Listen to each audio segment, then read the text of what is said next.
आज आपण चिकन मसाला बनवणार आहे। त्याच्यासाठी आलं, लसूण, मिरची, कोथिंबीर याची सगळ्याची पेस्ट करून घ्यायची। पहिला चिकनला आलं लसूण पेस्ट, हळद आणि मीठ हे मॅरिनेट करून एकत्र घ्यायचं।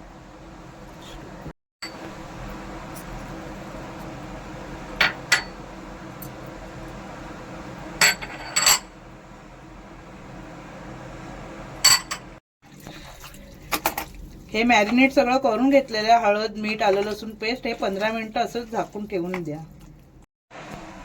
आता आपण वाटण तयार करून घेणार आहे। त्याच्यासाठी उभा चिरलेला कांदा, सुकं खोबरं आणि नारळ ह्यात सगळं भाजून घ्यायचं वाटण। आता मी भाजायला टाकते।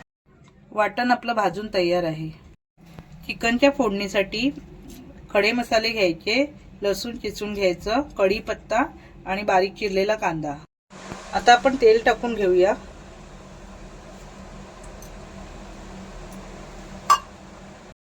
कांदा आपला लाल झालेला आहे। आता आपण चिकन टाकून घेऊया।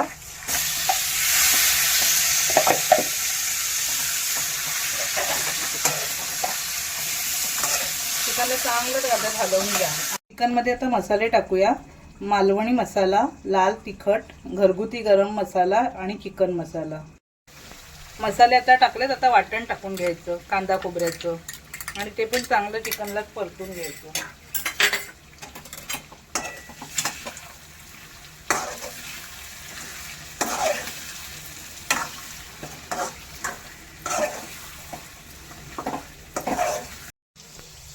चिकन मध्ये गरम पाणी टाकून घ्यायचं, मग चव बदलत नाही। थोडंसं टाकायचं कारण चिकन मसाला बनवतो आपण।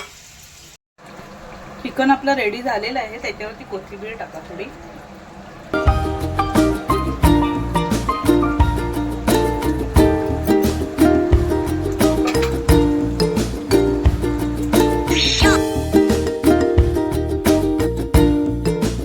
चिकन आपलं तयार झालेलं आहे।